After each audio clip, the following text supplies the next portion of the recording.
സർക്കാരിൻ്റെ ആത്യന്തികമായിട്ടുള്ള ലക്ഷ്യം എന്താണ്, സർക്കാരിൻ്റെ ദിശ എങ്ങോട്ടാണ്, സർക്കാരിൻ്റെ നയം എന്താണ്, നയപ്രഖ്യാപനത്തിൽ പറയും. SIT അന്വേഷിക്കുന്നതുകൊണ്ട് നയപ്രഖ്യാപനം, ബാക്കിയുള്ള കാര്യങ്ങളൊക്കെ എല്ലാ അതിൻ്റെ വിശദാംശങ്ങൾ തയ്യാറായിട്ടല്ലല്ലോ നയപ്രഖ്യാപനത്തിൽ പറഞ്ഞിരിക്കുന്നത്. അപ്പോൾ ഇൻറ്റൻറ്റ് അത് പറഞ്ഞിട്ടില്ല. അപ്പോൾ അതിനർത്ഥം ഇതൊക്കെ തെരഞ്ഞെടുപ്പ് കാലത്ത് ഒരു വോട്ടിന് വേണ്ടി നടത്തിയിട്ടുള്ള പ്രസ്താവനകളും പ്രഖ്യാപനങ്ങളുമാണ്. അല്ല, അതിലൊക്കെ ഈ തെരഞ്ഞെടുപ്പ് സമയത്ത് പറയുന്ന കാര്യങ്ങളൊക്കെ കയ്യടി കിട്ടാനും വോട്ട് കിട്ടാനും ഒക്കെ വേണ്ടിയിട്ട് പറയുന്ന ഒരു പ്രയോഗങ്ങളാണ്. ആ പ്രയോഗങ്ങൾ CPM ആണെങ്കിലും കോൺഗ്രസ് ആണെങ്കിലും അത് പാലിക്കാറില്ല എന്നുള്ളത് നമുക്ക് എല്ലാവർക്കും അറിയാം. കർണാടകത്തിൽ ദേശീയ ഗീതം ആലപിക്കുമ്പോൾ, വന്ദേ മാതരം ആലപിക്കുമ്പോൾ കർണാടകത്തിൽ പോയിട്ട് കുഞ്ഞാലിക്കുട്ടിയും സാദിഖ് അലി ശിഹാബ് തങ്ങളും എഴുന്നേറ്റ് നിൽക്കും. പക്ഷേ കേരളത്തിൽ അത് പാടില്ല എന്ന് പറയുന്ന ഒരു സമീപനമുണ്ട്.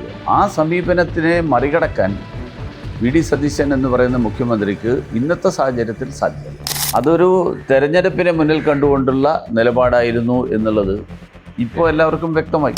ഈ അന്വേഷണം നടക്കണം എന്ന് താല്പര്യമുണ്ടായിരുന്നോ, അതോ ഇവർ രണ്ടുപേരും പതിവ് പോലെ ചെയ്യാറുള്ള, നേരത്തെയും ഇതുപോലുള്ള പല സംഭവങ്ങളുണ്ടായപ്പോൾ പ്രതിപക്ഷത്തിരിക്കുമ്പോൾ ഉന്നയിക്കുന്ന ആരോപണങ്ങൾ ഭരണത്തിലെത്തുമ്പോൾ അന്വേഷിക്കാൻ വേണ്ടത്ര താല്പര്യം കാണിക്കാത്ത ഒരു സാഹചര്യം, ആ സാഹചര്യം സ്ഥിരമായിട്ടുള്ളതാണ്. അതുതന്നെ ഇതിലും തുടരുമോ എന്നുള്ളതാണ് കേരളത്തിലെ ജനങ്ങൾ വളരെ ഉറ്റുനോക്കിക്കൊണ്ടിരിക്കുന്നത്.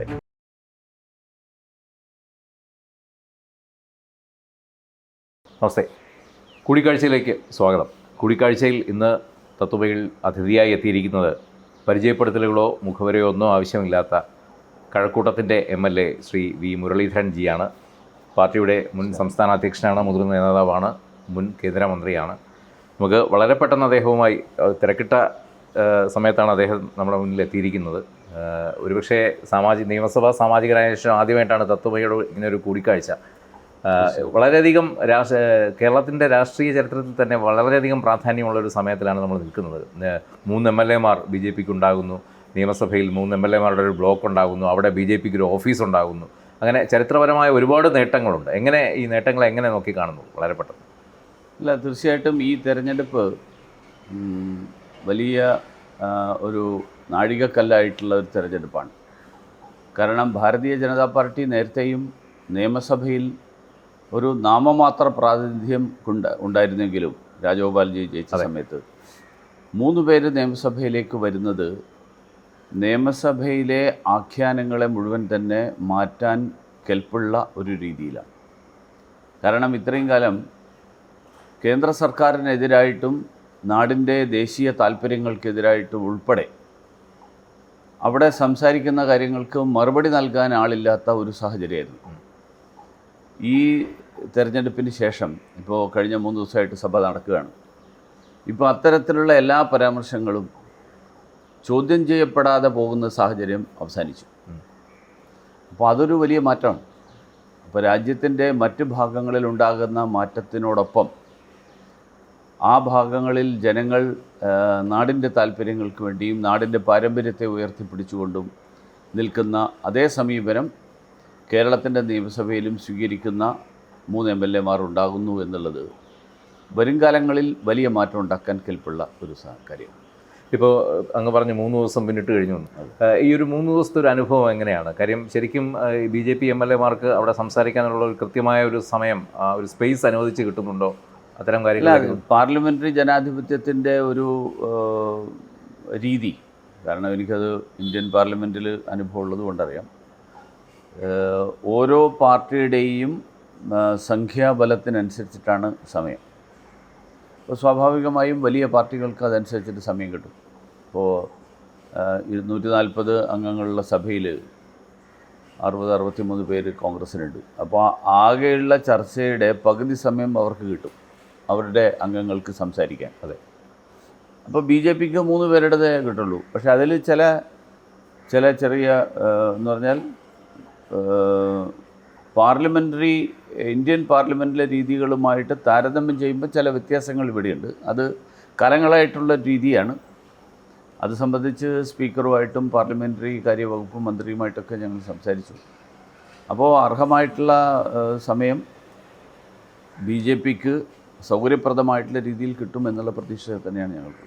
ഇപ്പോൾ കഴിഞ്ഞ ഇടതുപക്ഷ സർക്കാരിലെ ഒരു ഭരണവിരുദ്ധ വികാരം അതാണ് ഈ UDF വലിയൊരു മികച്ച നേട്ടം ഉണ്ടാക്കി കൊടുത്തത്. അപ്പോഴും BJP 3 MLA-മാരിൽ ഒതുങ്ങി നിൽക്കുകയാണ്. ശരിക്കും ഇതെന്തുകൊണ്ട് ഈ ഒരു ഭരണവിരുദ്ധ വികാരം BJPക്ക് ഒരു വലിയ നേട്ടമാക്കാൻ ഇനിയും എത്ര ദൂരം നമുക്ക് സഞ്ചരിക്കേണ്ടിയിരിക്കുന്നു? അല്ല, അതെല്ലാം ഇപ്പോഴും ഈ തെരഞ്ഞെടുപ്പുകളിൽ ഉണ്ടാകുന്ന ഒരു കാര്യം, തെരഞ്ഞെടുപ്പിൽ ആർക്കെങ്കിലും എതിരായിട്ട് ഒരു ജനാഭിപ്രായം ഉണ്ടാകുന്നു എന്നിരിക്കട്ടെ, അത് സ്വാഭാവികമായും അതിൻ്റെ പ്രയോജനം ഏറ്റവും കൂടുതൽ കിട്ടുക തൊട്ടുപിറകിൽ നിൽക്കുന്ന ആൾക്കാർക്കാണ്. ഇവിടെ മുഖ്യ പ്രതിപക്ഷമായിട്ട് നിന്ന കോൺഗ്രസ്സിന് അത് സ്വാഭാവികമായിട്ട് കിട്ടും. എവിടെയൊക്കെ BJP തൊട്ടുപിറകിൽ നിൽക്കുന്നു എന്ന് ജനങ്ങൾക്ക് തോന്നുന്നുണ്ടോ ആ സ്ഥലങ്ങളിൽ BJPക്ക് അതിൻ്റെ പ്രയോജനം കിട്ടി. അതാണ് കഴക്കൂട്ടത്ത് കഴിഞ്ഞ 3 തെരഞ്ഞെടുപ്പുകളിൽ BJP 2ാം സ്ഥാനത്താണ്. നേമത്ത് കഴിഞ്ഞ 3 തെരഞ്ഞെടുപ്പുകളിൽ BJP 1ാം സ്ഥാനത്തോ 2ാം സ്ഥാനത്തോ ആണ്. ചാത്തന്നൂരിൽ കഴിഞ്ഞ 3 തെരഞ്ഞെടുപ്പുകളിൽ BJP 2ാം സ്ഥാനത്താണ്. അപ്പോൾ അവിടെയൊക്കെ BJPയെ ജനങ്ങൾ സ്വീകരിച്ചു. മറ്റ് സ്ഥലങ്ങളിൽ ഈ 2ാം സ്ഥാനം സ്ഥിരമായിട്ട് എത്തുന്ന സ്ഥലങ്ങൾ ആയിട്ട് മാറുമ്പോൾ അവിടെയും മാറ്റം വരും. ഉദാഹരണത്തിന് ആറ്റിങ്ങൽ കഴിഞ്ഞ 2 തെരഞ്ഞെടുപ്പിൽ 2ാം സ്ഥാനത്താണ്. അപ്പോൾ കഴിഞ്ഞ തവണത്തെ അപേക്ഷിച്ച് വലിയ വ്യത്യാസം വന്നു ഇത്തവണ. കഴിഞ്ഞ തവണ 36,000 വോട്ടിന് 2ാം സ്ഥാനമാണെങ്കിലും 10-30,000 വോട്ടിനാണ് പിറകിൽ നിന്ന്. ഇത്തവണ 9,000 വോട്ടായി. അതെ. അപ്പോൾ അടുത്ത തെരഞ്ഞെടുപ്പ് വരുമ്പോൾ തീർച്ചയായിട്ടും BJPയിലെ അംഗങ്ങളുടെ സംഖ്യ ഇതിൻ്റെ എത്രയോ മടങ്ങ് വർദ്ധിക്കും. അല്ല, ഈ തെരഞ്ഞെടുപ്പിൻ്റെ പ്രചരണ ഘട്ടത്തിൽ തന്നെ ഇവിടെ വന്ന പ്രചരണത്തിനായി എത്തിയ ദേശീയ നേതാക്കളടക്കം പറഞ്ഞത് 2 അക്ക സംഖ്യയിലേക്ക് BJP കടക്കും എന്നുള്ളതാണ്. അവിടെ നിന്നാണ് ഈ 3 എന്നുള്ളൊരു സംഖ്യയിലേക്ക് എത്തിയത്. ശരിക്കും ഈ ഒരു 3 എന്നുള്ളൊരു സംഖ്യയിൽ അങ്ങ് തൃപ്തനാണോ? അല്ല, തൃപ്തനാണോ എന്ന് ചോദിച്ചു കഴിഞ്ഞാൽ നമ്മളിപ്പോൾ 140 സീറ്റിൽ മത്സരിക്കുമ്പോൾ നമ്മൾ ആഗ്രഹിക്കുന്നത് 72 സീറ്റെങ്കിലും കിട്ടണമെന്നാണ്. അപ്പോൾ അത് പ്രായോഗികമായിട്ട് രാഷ്ട്രീയത്തിൽ അത്ര എളുപ്പത്തിൽ നടക്കുന്ന കാര്യമല്ല. അല്ല, രാഷ്ട്രീയ നിരീക്ഷകരടക്കം ചൂണ്ടിക്കാണിക്കുന്നത് ബംഗാളാണ് എക്സാമ്പിൾ. കാര്യം ബംഗാളിലും ഇതുപോലെ 3 സീറ്റിൽ നിന്നാണ് ഇപ്പോൾ കാണുന്ന ഈ ഒരു നേട്ടത്തിലേക്ക് എത്തി. ബംഗാളിൽ 3-ൽ നിന്ന് 77-ലെത്തി. അതെ. ബംഗാളിലെ പക്ഷേ 3 എന്ന് പറയുന്നത് 294-ൽ 3 ആയിരുന്നു. അതെ അതെ. ബംഗാളിലെ 3 ആനുപാതികമായിട്ട് നോക്കിയാൽ കേരളത്തിലെ 3-നേക്കാൾ കുറവാണ്. അപ്പോൾ ദൂരം വലുതല്ല. അപ്പോൾ അതുകൊണ്ട് കേരളത്തെ സംബന്ധിച്ചിടത്തോളം അടുത്ത തെരഞ്ഞെടുപ്പ് നടക്കുമ്പോൾ ഈ സാഹചര്യത്തിൽ വലിയ മാറ്റമുണ്ടാകും. കേരളത്തിൽ BJP പ്രധാനപ്പെട്ട ഒരു ശക്തി എന്നുള്ള നിലയിൽ നേരിട്ട് ഏറ്റുമുട്ടുന്ന ഒരു സാഹചര്യത്തിലെത്തുമെന്നുള്ള വിശ്വാസം തന്നെയാണ് എനിക്കുള്ളത്. ഇപ്പോൾ സമ്മേളനം നടക്കുകയാണ്. VD സതീശനാണ് മുഖ്യമന്ത്രി. ഇപ്പോൾ ഇന്നലെ പാർട്ടിയുടെ സംസ്ഥാന അധ്യക്ഷൻ അദ്ദേഹവുമായൊരു സൗഹൃദ കൂടിക്കാഴ്ചയൊക്കെ നടത്തിയിരുന്നു. എങ്ങനെ ഈ VD സതീശൻ എന്നുള്ള ഒരു മുഖ്യമന്ത്രിയെ എങ്ങനെയാണ് ഒരു സാമാജികൻ എന്നുള്ള നിലയിൽ നോക്കിക്കാണുന്നത്? അല്ല, സാമാജികൻ എന്നുള്ള നിലയിൽ അദ്ദേഹം ദീർഘകാലത്തെ പരിചയമുള്ള ഒരാൾ തന്നെയാണ്. പക്ഷേ അദ്ദേഹത്തിൻ്റെ നയങ്ങളോട് എനിക്ക് നിരവധി കാര്യങ്ങളിൽ വിയോജിപ്പുണ്ട്. കാരണം അദ്ദേഹം നടപ്പിലാക്കുന്നത് കോൺഗ്രസിൻ്റെ നയങ്ങളാണ്. മാത്രമല്ല അദ്ദേഹത്തിന് ചില പരിമിതികളുണ്ട്. കാരണം കേരളത്തെ സംബന്ധിച്ച് നോക്കിയാൽ കോൺഗ്രസിൻ്റെ നയങ്ങൾ തന്നെ പൂർണ്ണമായിട്ട് നടപ്പിലാക്കാൻ അദ്ദേഹത്തിന് കഴിയില്ല. അപ്പോൾ കോൺഗ്രസിൻ്റെ നയം വന്ദേ മാതരത്തിനെതിര് ആണ് എന്ന് കോൺഗ്രസ് അവിടെ ഇവിടെയൊക്കെ പറയുന്നുണ്ടെങ്കിലും പൂർണ്ണമായിട്ടും അങ്ങനെയല്ല. കാരണം ഇന്ത്യൻ പാർലമെൻറ്റിൽ അത് മുഴുവൻ പാടുമ്പോൾ എല്ലാ പ്രതിപക്ഷ കക്ഷി അംഗങ്ങളും എഴുന്നേറ്റ് നിൽക്കും. അതെ. കർണാടകത്തിൽ ദേശീയ ഗീതം ആലപിക്കുമ്പോൾ, വന്ദേ മാതരം ആലപിക്കുമ്പോൾ കർണാടകത്തിൽ പോയിട്ട് സതീശൻ ഉൾപ്പെടെ എഴുന്നേറ്റ് നിൽക്കും. കർണാടകത്തിൽ പോയിട്ട് കുഞ്ഞാലിക്കുട്ടിയും സാദിഖ് അലി ശിഹാബ് തങ്ങളും എഴുന്നേറ്റ് നിൽക്കും. പക്ഷേ കേരളത്തിൽ അത് പാടില്ല എന്ന് പറയുന്ന ഒരു സമീപനമുണ്ട്. ആ സമീപനത്തിനെ മറികടക്കാൻ VD സതീശൻ എന്ന് പറയുന്ന മുഖ്യമന്ത്രിക്ക് ഇന്നത്തെ സാഹചര്യത്തിൽ സാധ്യമല്ല. ഇല്ല, ഇപ്പം ആദ്യം മുതൽ അങ്ങ് ഉൾപ്പെടെയുള്ളവർ പറയുന്നുണ്ട് മുസ്ലിം ലീഗിൻ്റെ ഒരു റിമോട്ട് കൺട്രോളിലാണ് VD സതീശൻ എന്നുള്ളത്. അത് ഇപ്പോഴും അങ്ങനെ തന്നെയാണ്. അത് അദ്ദേഹത്തിൻ്റെ ഒരു കോൺഗ്രസിൻ്റെ പരമ്പരാഗതമായിട്ടുള്ളൊരു ദൗർബല്യമാണ്. മാത്രമല്ല ഇന്നത്തെ കാലഘട്ടത്തിൽ ഈ തെരഞ്ഞെടുപ്പ് കഴിഞ്ഞപ്പോൾ VD സതീശൻ മുഖ്യമന്ത്രി ആകുന്നതിൽ ഒരു പ്രധാനപ്പെട്ട പങ്ക് വഹിച്ചത് മുസ്ലിം ലീഗാണ് എന്ന് എല്ലാവർക്കും അറിയാം. പിന്നെ പ്രധാനപ്പെട്ട വകുപ്പുകൾ മുസ്ലിം ലീഗിൻ്റെ കയ്യിലാണ്. അപ്പോൾ ഇതെല്ലാം കൊണ്ട് മുസ്ലിം ലീഗിൻ്റെ അഭിപ്രായത്തെ മറികടന്നുകൊണ്ടുള്ളൊരു അഭിപ്രായം സ്വീകരിച്ചുകൊണ്ട് VD സതീശന് സ്വതന്ത്രമായിട്ട് ഭരണം മുന്നോട്ട് കൊണ്ടുപോകാൻ സാധിക്കും എന്ന് എനിക്ക് തോന്നുന്നില്ല. ഇപ്പം ഒരാഴ്ച ഒരു 10 ദിവസം കുറച്ച് ദിവസമേ ആയിട്ടുള്ളൂ. അങ്ങനെയുള്ള നിർണായക ഘട്ടങ്ങൾ വരുമ്പോൾ നമുക്ക് കാണേണ്ടി വരും. അദ്ദേഹം ലീഗിൻ്റെ എതിർപ്പിനെ അടക്കം മറികടന്നുകൊണ്ട് അദ്ദേഹത്തിൻ്റേതായിട്ടുള്ള അഭിപ്രായങ്ങളും കോൺഗ്രസിൻ്റെ നയങ്ങളും ഒക്കെ നടപ്പിലാക്കുമോ, കേരളത്തിൻ്റെ താല്പര്യങ്ങൾക്ക് വേണ്ടിയിട്ട് മുൻതൂക്കം നൽകുമോ, അതൊക്കെ കണ്ടറിയാം. അതുപോലെ തന്നെ ഈ തെരഞ്ഞെടുപ്പിൻ്റെ പ്രചരണ വേളയിൽ വി.ഡി. സതീശൻ അടക്കമുള്ള UDF-ലെ നേതാക്കൾ പറഞ്ഞ 2-3 കാര്യങ്ങളുണ്ട്. ഒന്ന് ഈ മുനമ്പം വിഷയം, വഖഫുമായി ബന്ധപ്പെട്ട വിഷയം, അതുപോലെ തന്നെയാണ് ശബരിമല. ഈ 2 വിഷയങ്ങളിലും പക്ഷേ ഈ ഭരണത്തിലേറിയ ശേഷം ഒരു തണുത്ത സമീപനമാണ് കാണുന്നത്. അല്ല, അതിലൊക്കെ ഈ തെരഞ്ഞെടുപ്പ് സമയത്ത് പറയുന്ന കാര്യങ്ങളൊക്കെ കയ്യടി കിട്ടാനും വോട്ട് കിട്ടാനും ഒക്കെ വേണ്ടിയിട്ട് പറയുന്ന ഒരു പ്രയോഗങ്ങളാണ്. ആ പ്രയോഗങ്ങൾ CPM ആണെങ്കിലും കോൺഗ്രസ് ആണെങ്കിലും അത് പാലിക്കാറില്ല എന്നുള്ളത് നമുക്ക് എല്ലാവർക്കും അറിയാം. അതുതന്നെയാണ് ഇവിടെയും സംഭവിച്ചത്. കേരളത്തെ സംബന്ധിച്ചിടത്തോളം വലിയ രാഷ്ട്രീയ പ്രാധാന്യമുള്ള 2 വിഷയങ്ങൾ കൂടിയാണത്. അല്ല, ഈ പ്രശ്നങ്ങളിലെല്ലാം കോൺഗ്രസ് ആ സമയത്ത് ജനങ്ങളുടെ, പ്രത്യേകിച്ച് മുനമ്പത്താണെങ്കിൽ അവിടുത്തെ മത്സ്യത്തൊഴിലാളികൾ 610 കുടുംബങ്ങൾ, ക്രൈസ്തവ സമുദായത്തിൻ്റെ, അവരുടെയൊക്കെ പിന്തുണ കിട്ടാൻ വേണ്ടിയിട്ട് ഇത്തരത്തിലുള്ള സമീപനം അന്ന് സ്വീകരിച്ചു എന്നുള്ളത് അതൊരു തെരഞ്ഞെടുപ്പിനെ മുന്നിൽ കണ്ടുകൊണ്ടുള്ള നിലപാടായിരുന്നു എന്നുള്ളത് ഇപ്പോൾ എല്ലാവർക്കും വ്യക്തമായി. അത് ഇത് കഴിഞ്ഞപ്പോൾ തന്നെ ശബരിമല ഒന്നും മിണ്ടുന്നില്ല.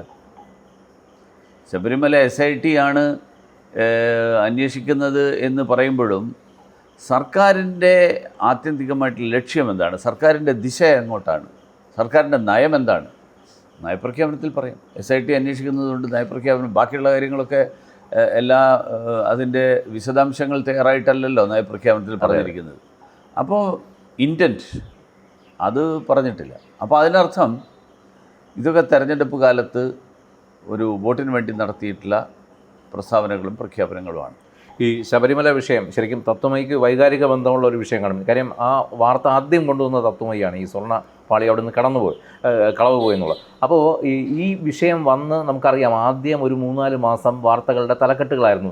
ആദ്യം ഇത് സാറ്റലൈറ്റ് ചാനലുകൾ എടുക്കാൻ മടിച്ചു. പിന്നീടാണ് ഇത് സാറ്റലൈറ്റ് ചാനലുകൾ അടക്കമുള്ള വാർത്താ മാധ്യമങ്ങളിൽ ഈ വാർത്ത വലിയ രീതിയിൽ വരുന്നത്. ഇതിൻ്റെ അന്വേഷണം മറ്റ് സംസ്ഥാനങ്ങളിലേക്ക് പോകുന്നു, ഹൈദരാബാദ്, ചെന്നൈയിലൊക്കെ പോകുന്നു. അവസാനം തിരഞ്ഞെടുപ്പ് അടുക്കുമ്പോൾ ഇതൊന്നുമല്ലാതായി തീരുന്ന ഒരു കാഴ്ചയും നമ്മൾ കണ്ടു. ശരിക്കും SITയുടെ അന്വേഷണത്തിൽ അന്നത്തെ സർക്കാർ ഇടപെട്ട് ഇതിൽ കൃത്യമായി അവരുടേതായ രീതിയിൽ ഇത് മാറ്റി തീർക്കാൻ, പ്രത്യേകിച്ചും താങ്കളുടെ എതിരെ മത്സരിച്ച കടകംപള്ളി സുരേന്ദ്രന് വേണ്ടിയാണ് ഇത്തരത്തിലൊരു അന്വേഷണം അട്ടിമറിക്കപ്പെട്ടതെന്ന് പോലും ആരോപണമുണ്ട്. ഇതിനോട് എങ്ങനെ പ്രതികരിക്കും? അല്ല, SITയിൽ ഇടപെടാൻ സർക്കാരിന് സാധിക്കില്ല. കാരണം കോടതി വളരെ കർശനമായിട്ട് നിർദ്ദേശം കൊടുത്തിട്ടുണ്ട്. പക്ഷേ ഒരു കാര്യമുണ്ട്, ഔപചാരികമായിട്ട് രേഖാമൂലം നിർദ്ദേശങ്ങളൊന്നും കൊടുക്കാൻ പറ്റിയില്ലെങ്കിലും ഈ അന്വേഷണ ഉദ്യോഗസ്ഥന്മാർ മുഴുവൻ തന്നെ കേരള സർക്കാരിലെ ഉദ്യോഗസ്ഥന്മാരാണ്. അപ്പോൾ അവർക്ക് അതനുസരിച്ചിട്ട് ചെറിയ മനോവറിങ് നടത്താനുള്ള ശേഷി എപ്പോഴും ഉണ്ടാവും. അല്ല, അങ്ങനെ നടന്നിട്ടുണ്ടെന്ന് വിചാരിക്കുന്നു. അങ്ങനെ നടക്കുന്നത് കൊണ്ടാണല്ലോ കുറ്റപത്രം സമർപ്പിക്കാൻ പറ്റാത്തത്. അപ്പോൾ അതുകൊണ്ട് SITയുടെ അന്വേഷണം കോടതിയുടെ നേരിട്ടുള്ള മേൽനോട്ടത്തിലാണ് എന്ന് പറയുമ്പോഴും കോടതിയെ അടക്കം തെറ്റിദ്ധരിപ്പിക്കുകയോ അല്ലെങ്കിൽ കോടതി കൊടുത്തിട്ടുള്ള നിർദ്ദേശങ്ങൾ പാലിക്കുന്നു എന്ന് ധാരണ പരത്തിക്കൊണ്ട് പ്രതികളെ സഹായിക്കുന്ന സമീപനം. അപ്പോൾ അല്ലെങ്കിൽ കടകംപള്ളിയെ ചോദ്യം ചെയ്തിട്ട് ആ വിവരം മാധ്യമങ്ങളടക്കം അറിയുന്നത് 3-ാമത്തെ ദിവസമാണ്. അതെ. അപ്പോൾ അതെന്തുകൊണ്ട് അങ്ങനെ സംഭവിച്ചു? ആ സമയത്ത് വിദഗ്ധമായി മാധ്യമങ്ങളുടെ ശ്രദ്ധ മറ്റ് സംസ്ഥാനങ്ങളിലേക്ക് തിരിക്കുകയായിരുന്നു. അല്ല, മാധ്യമങ്ങളുടെ ശ്രദ്ധ തിരിക്കുകയും SITയിൽ ആരൊക്കെയോ കടകംപള്ളിയെ പരിപൂർണമായിട്ടും സംരക്ഷിക്കണം എന്നുള്ള നിർബന്ധ ബുദ്ധിയുള്ള ആൾക്കാരുണ്ടായിരുന്നു എന്നുള്ളതാണ് ഉറപ്പ്. കടകംപള്ളിയുടെ കാലത്താണല്ലോ ഈ സംഭവം മുഴുവൻ നടന്നത്. മാത്രമല്ല, ഈ പോറ്റിയുമായിട്ട് കടകംപള്ളിയുടെ ബന്ധം വളരെ വളരെ ഓപ്പണായിരുന്നു, എല്ലാവർക്കും അറിയാം. അപ്പോൾ അങ്ങനെയുള്ള ഒരാളെ ചോദ്യം ചെയ്യാൻ വിളിച്ചപ്പോൾ ആ ചോദ്യം ചെയ്യാൻ വിളിച്ച കാര്യം പോലും മീഡിയ അറിയുന്നത് 3-ാം ദിവസമാണെന്ന് പറയുമ്പോൾ, എന്ന് പറഞ്ഞാൽ ഇതിൽ ഏറ്റവും വലിയ ആരോപണത്തിൻ്റെ മുന മുഴുവൻ കടകംപള്ളിക്കെതിരായിട്ടാണ്. കടകംപള്ളി മാത്രമല്ല, അന്നത്തെ പ്രസിഡൻ്റായിരുന്ന PS പ്രശാന്തും ഇതിൽ തൊടാൻ പറ്റിയിട്ടില്ല. ഇതുവരെ യാതൊരു ഇതും ഉണ്ടായിട്ടില്ല. പ്രശാന്തിൻ്റെ പ്രസ്താവനകളും പ്രശാന്തും കൂടി ഈ നേരത്തെ തുടർന്നിരുന്ന അതേ രീതിയാണ് പ്രശാന്ത് തുടരാൻ ശ്രമിച്ചത്.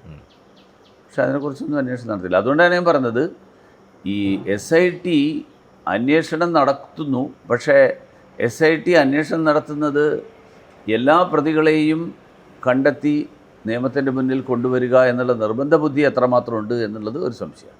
ഇപ്പോൾ വി ഡി സതീശൻ അധികാരത്തിൽ വന്ന ശേഷം അവരും ഇതുവരെ ഇതിനെക്കുറിച്ച് കാര്യമായിട്ടൊന്നും മിണ്ടുന്നില്ല. BJP ആണ് ഇതിനെ സംബന്ധിച്ച് എന്തെങ്കിലും പറഞ്ഞിട്ടുള്ളത്? ശരിക്കും ഇനി എന്താണ് മുന്നോട്ടുള്ള ഇത് സംബന്ധിച്ചുള്ളൊരു BJPയുടെ ഒരു അല്ല, ഞങ്ങൾ ആവശ്യപ്പെടുന്നത്, ഞങ്ങൾ ഈ വിഷയം നിയമസഭക്കകത്തും പുറത്തും ബി ജെ പിയുടെ വിഷയമായിട്ട് നിർത്തുമെന്ന് പറയുന്നതിനേക്കാൾ കൂടുതൽ കോടിക്കണക്കിന് അയ്യപ്പ ഭക്തരുടെ വികാരങ്ങൾ, ആ വികാരങ്ങൾ വ്രണപ്പെടുത്തിയ നടപടിക്കെതിരായിട്ട് BJP ശക്തമായിട്ട് നിൽക്കും. എന്ത് രീതിയിലുള്ള ഒരു അന്വേഷണമാണ് ആവശ്യപ്പെടുന്നത്? CBI അല്ല, അത് CBI അന്വേഷണം വേണമെന്ന് മുഖ്യമന്ത്രി തന്നെ, എന്ന് പറഞ്ഞാൽ VD സതീശൻ തന്നെ പ്രതിപക്ഷ നേതാവായിരുന്നപ്പോൾ പറഞ്ഞിട്ടുണ്ട്. അപ്പോൾ കുറ്റപത്രം സമർപ്പിക്കട്ടെ എന്നിട്ട് നോക്കാമെന്നാണ് ദേവസ്വം മന്ത്രി പറയുന്നത്.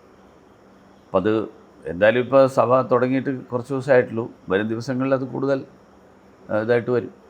ഇതിന് സമാന്തരമായി തന്നെ ഉണ്ടായ മറ്റൊരു സംഭവമാണ് മുൻ മുഖ്യമന്ത്രി പിണറായി വിജയൻ്റെ വീട്ടിലെ ED റെയ്ഡും അതുമായി ബന്ധപ്പെട്ടിട്ടുള്ള ആക്രമണ സംഭവങ്ങൾ. അതും ഇപ്പോൾ ലൈവാണ്. ഇന്നലെ കോടതി വീണ്ടും EDയുടെ അന്വേഷണം തുടരാമെന്ന് പറഞ്ഞിട്ടുണ്ട്. ഈ ഒരു വിഷയത്തിൽ BJPയുടെ ഒരു പ്രതികരണം എന്താണ്? അല്ല, BJP രണ്ട് കാര്യങ്ങളാണ് പറഞ്ഞിരിക്കുന്നത്. ഒന്നാമത്തെ കാര്യം, ഇത് ഒരു രാഷ്ട്രീയ പ്രേരിതമായിട്ടുള്ള കാര്യമാണ് എന്നുള്ള CPMൻ്റെ വാദം തെറ്റാണ് എന്ന് ഇന്നലെ ഹൈക്കോടതിയുടെ വിധിയോടുകൂടി വ്യക്തമായി. കാരണം രാഷ്ട്രീയ പ്രേരിതമാണ് എന്നുള്ള വാദം ഉന്നയിക്കാനോ അത് ബോധ്യപ്പെടുത്താനോ ഇവർക്കാർക്കും സാധിച്ചില്ല. അതുകൊണ്ടാണ് കോടതി പറഞ്ഞ എൻഫോഴ്സ്മെൻറ്റിൻ്റെ ഡയറക്ടറേറ്റിൻ്റെ അന്വേഷണം തുടങ്ങട്ടെ.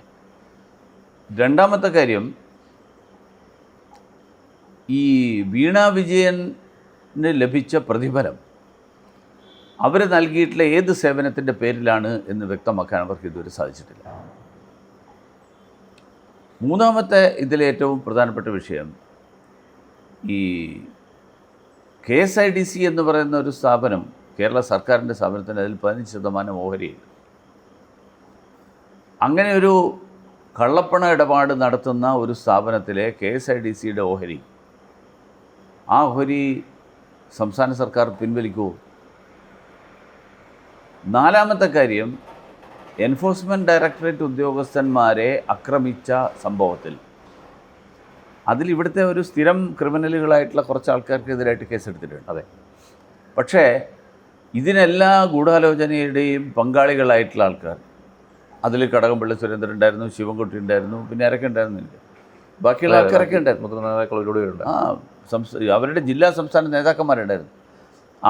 അവർക്കെതിരായിട്ട് എന്തുകൊണ്ട് കേരളത്തിലെ പോലീസ് കേസെടുക്കുന്നില്ല എന്നതാണ്. അപ്പോൾ VD സതീശൻ്റെ സർക്കാർ ആ കാര്യത്തിൽ സംസ്ഥാനത്ത് ഈ CPMനോട് ഒരു മൃദു സമീപനാണ് ഇക്കാര്യത്തിൽ സ്വീകരിക്കുന്നത്.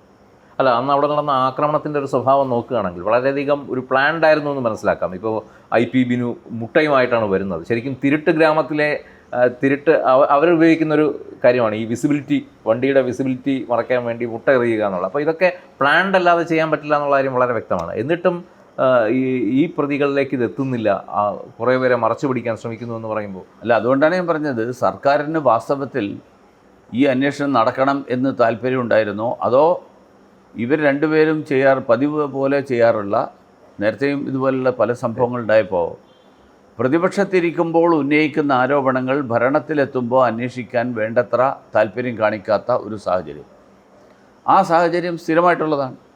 അതുതന്നെ ഇതിലും തുടരുമോ എന്നുള്ളതാണ് കേരളത്തിലെ ജനങ്ങൾ വളരെ ഉറ്റുനോക്കിക്കൊണ്ടിരിക്കുന്നത്. ഈ മുഖ്യമന്ത്രിയുടെ കയ്യിൽ ആഭ്യന്തരമില്ലാത്തത് ഒരു പ്രശ്നമാണോ? ഇപ്പോൾ അന്ന് നമ്മളവിടെ കണ്ടത് പോലീസിൻ്റെ വളരെ ഒരു അയഞ്ഞ സമീപനമായിരുന്നു. അല്ല, മുഖ്യമന്ത്രിക്ക് ആഭ്യന്തരം ഉണ്ടായാലും മാത്രമേ കേരളത്തിൻ്റെ പോലീസ് പ്രവർത്തിക്കൂ എന്നുള്ള സാഹചര്യം ഉണ്ടെങ്കിൽ അത് ഭരണത്തിൻ്റെ ഏറ്റവും വലിയ പരാജയം. ഭരണത്തിൽ കൂട്ടുത്തരവാദിത്തമല്ലേ? അല്ല, അപ്പം ശരിക്കും ആഭ്യന്തരമന്ത്രിയുടെ ഒരു പരാജയമാണോ അന്ന് അവിടെ സംഭവിച്ചത്? ആഭ്യന്തരമന്ത്രിയുടെയും മുഖ്യമന്ത്രിയുടെയും പരാജയം തന്നെ.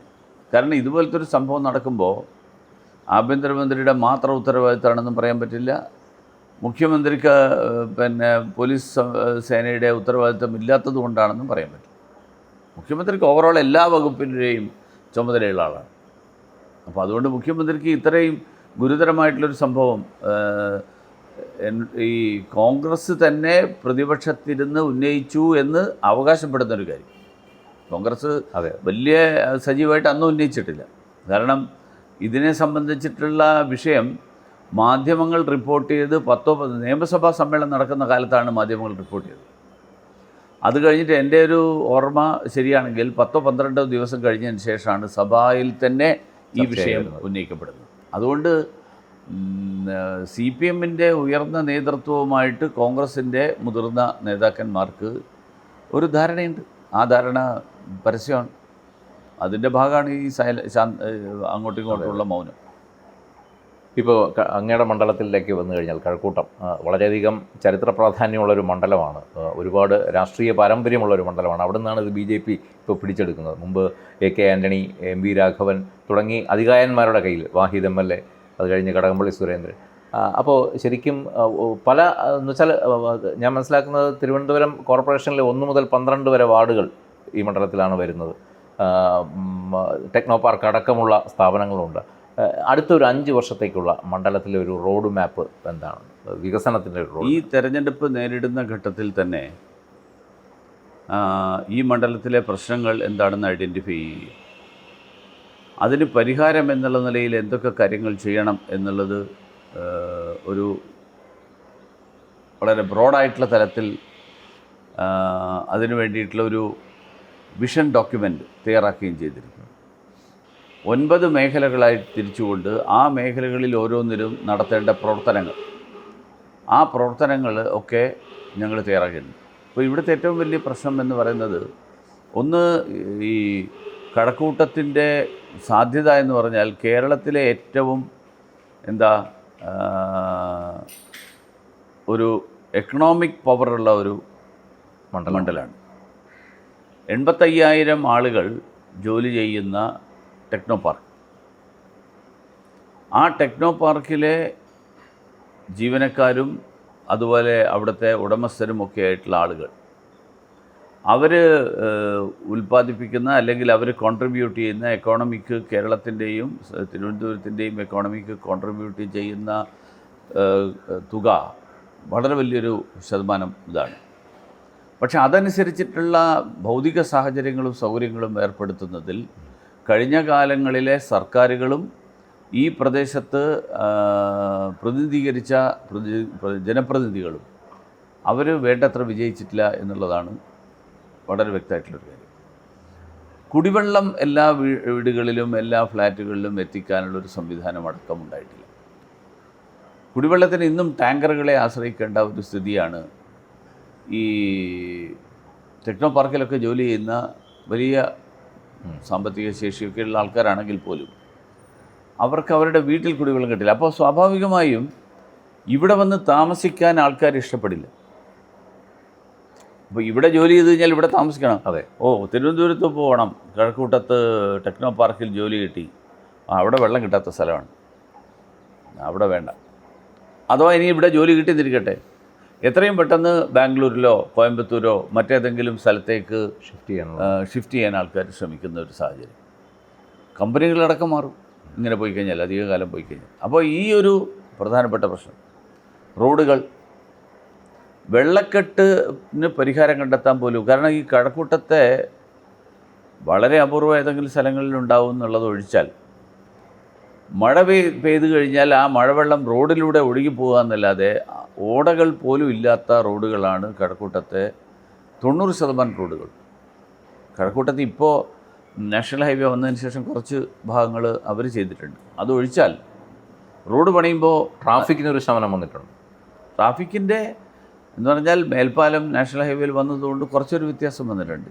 പക്ഷേ ശ്രീകാര്യത്ത് വലിയ ഗതാഗതക്കുരുക്കാണ്, മെഡിക്കൽ കോളേജിൽ വലിയ ഗതാഗതക്കുരുക്കാണ്, ഉള്ളൂർ ഗതാഗതക്കുരുക്കാണ്.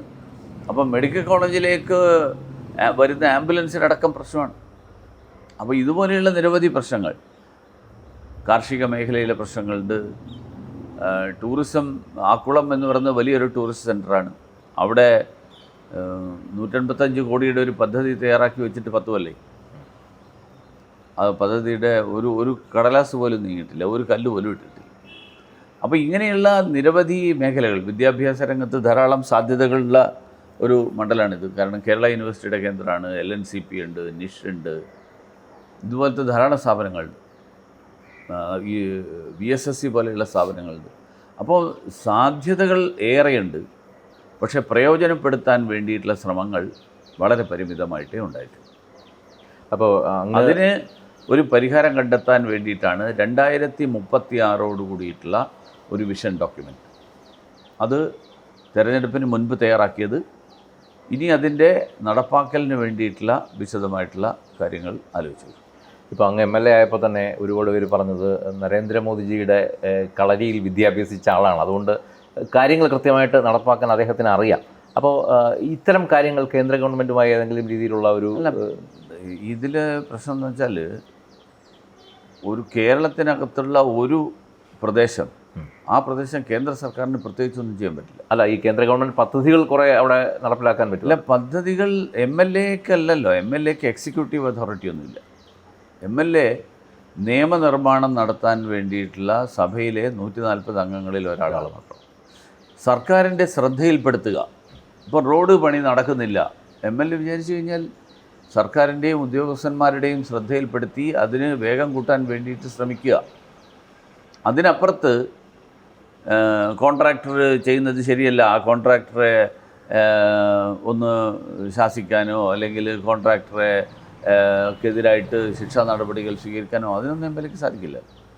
അപ്പോൾ അതുകൊണ്ട് ഈ കേന്ദ്ര സർക്കാർ പദ്ധതികൾ, ഏതൊക്കെ പദ്ധതികൾ പ്രയോജനപ്പെടുത്താൻ കഴിയും എന്നുള്ളത് സംസ്ഥാന സർക്കാരിൻ്റെ ശ്രദ്ധയിൽപ്പെടുത്തുകയും അതിനു വേണ്ടിയിട്ട് സംസ്ഥാന സർക്കാർ ശ്രമിക്കാൻ വേണ്ടിയിട്ട് അവരെ പ്രേരിപ്പിക്കുകയും, അതുമാത്രമേ ഒരു MLAക്ക് ചെയ്യാൻ കഴിയൂ.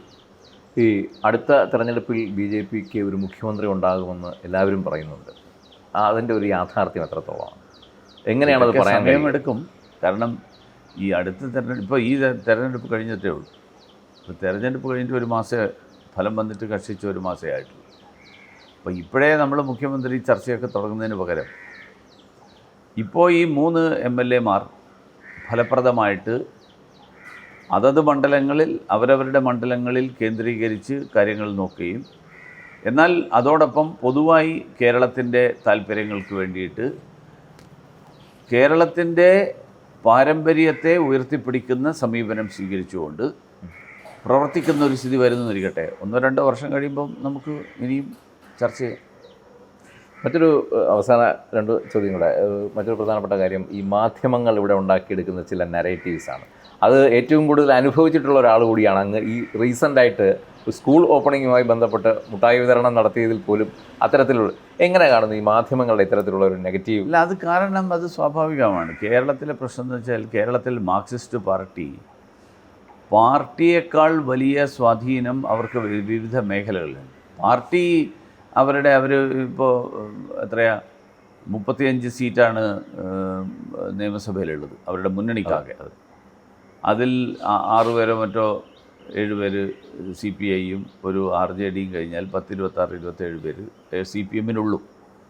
പക്ഷേ കേരളത്തിൻ്റെ മാധ്യമ രംഗത്ത് മാത്രമല്ല, പല മേഖലകളിലും അവർ കുറേ കാലങ്ങളായിട്ട് ഉണ്ടാക്കി വെച്ചിട്ടുള്ള ഒരു സ്വാധീനമുണ്ട്. കാരണം ആശയപരമായിട്ട് അവരെ എതിരിടാൻ കോൺഗ്രസിൻ്റെ കയ്യിലൊന്നുമില്ല. അതുകൊണ്ട് കോൺഗ്രസ്സുകാരും കുറേ കാര്യങ്ങളിൽ ഇവരുടെ കൂടിയാണ്. അപ്പോൾ അത് അങ്ങനെയുള്ളൊരു ഇതിൻ്റെ അടിസ്ഥാനത്തിൽ ഇതുപോലെയുള്ള പ്രചരണങ്ങൾ മാർക്സിസ്റ്റ് പാർട്ടിയെ സംബന്ധിച്ചിടത്തോളം അവർക്കൊരിക്കലും മറക്കാൻ അല്ലെങ്കിൽ പൊറുക്കാനോ പറ്റാത്ത ഒരു കാര്യമാണ് കഴക്കൂട്ടം അവരുടെ കയ്യിൽ നഷ്ടപ്പെട്ടു എന്നത്. നിയമം അവർ വീണ്ടും കുറച്ചും കൂടി അവർ ലീനിയൻ്റാണ്. കാരണം എന്ന് വെച്ച് കഴിഞ്ഞാൽ നേരത്തെയും BJP ജയിച്ചിട്ടുണ്ട്, അതുകൊണ്ട് ഒരു തവണ BJP ജയിച്ചു, വീണ്ടും ജയിക്കാം. കഴക്കൂട്ടമൊന്നും ഒരിക്കലും നഷ്ടപ്പെടില്ല എന്നുള്ള 100% ഉറപ്പുള്ള സാഹചര്യമായിരുന്നു. അതുകൊണ്ട് ഇവിടുത്തെ MLA കഴിഞ്ഞ കാലങ്ങളിൽ ചെയ്തിട്ടുള്ള കുറേ കാര്യങ്ങൾ ഞാനിപ്പോൾ മനസ്സിലാക്കി വരുമ്പോൾ ഇതൊരിക്കലും നഷ്ടപ്പെടില്ല എന്നുള്ള പ്രതീക്ഷയിലാണ് അദ്ദേഹം ചെയ്തു വെച്ചിട്ടുള്ളത്.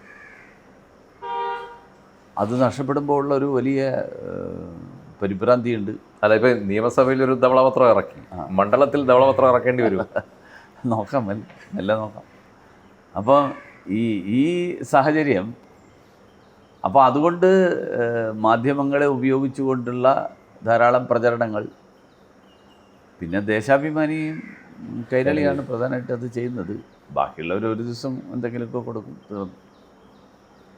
എന്തായാലും വളരെ ചുരുങ്ങിയ സമയം കൊണ്ട് തത്വമയോട് ഇത്തരത്തിലൊരു ഇൻ്റർവ്യൂവിന് എത്തിയ മുരളീധരൻജിക്ക് വളരെയധികം നന്ദി. ഒരു അവസാനമായി ഒരു ചോദ്യം കൂടി ദേശീയ രാഷ്ട്രീയവുമായി ബന്ധപ്പെട്ടിട്ടാണ്. ഇപ്പോൾ അണ്ണാമലൈ ഇന്നലെ രാജിവെച്ചു. ശരിക്കും ഒരുപാട് രാഷ്ട്രീയ നിരീക്ഷകർ പറയുന്നുണ്ട് ഇതോടുകൂടി തമിഴ്നാട്ടിൽ BJP ഇവിടെ അവസാനമാണെന്നൊക്കെ പറയുന്നുണ്ട്. അങ്ങ് ദേശീയ രാഷ്ട്രീയത്തിൽ ഉണ്ടായിരുന്ന ഒരാളാണ്. അപ്പോൾ എങ്ങനെ പ്രതികരിക്കുന്നു ഈ ഒരു? അതായത് തമിഴ്നാട്ടിൽ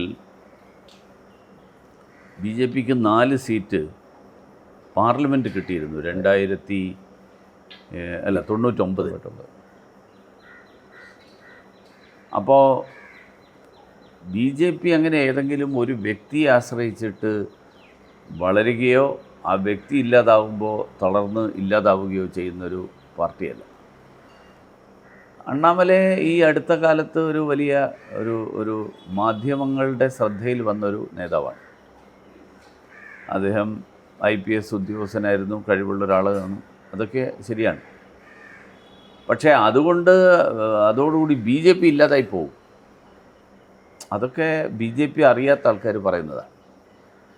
ഭാരതീയ ജനതാ പാർട്ടി ആര് പാർട്ടിയിൽ ഉണ്ടായാലും ഇല്ലെങ്കിലും ഭാരതീയ ജനതാ പാർട്ടി ജനങ്ങൾക്ക് വേണ്ടി പ്രവർത്തിച്ചുകൊണ്ട് മുന്നോട്ട് പോകും. അല്ല, ഞാനിപ്പോൾ മനസ്സിലാക്കുന്നത് തമിഴ്നാട്ടിലും അത് തന്നെയാണ് സംഭവിക്കുക എന്നുള്ളതാണ് എനിക്ക് തോന്നുന്നത്. അല്ല, BJPക്ക് സമാന്തരമായി അതേ ആശയത്തോടു കൂടി ഒരു പാർട്ടിയാണെന്ന് തോന്നുന്നു ഇദ്ദേഹവും വിഭാവനം ചെയ്യുന്നത്. മക്കൾ നോക്കാം, നമുക്ക് വരട്ടെ. ഓക്കെ, നമസ്തേ.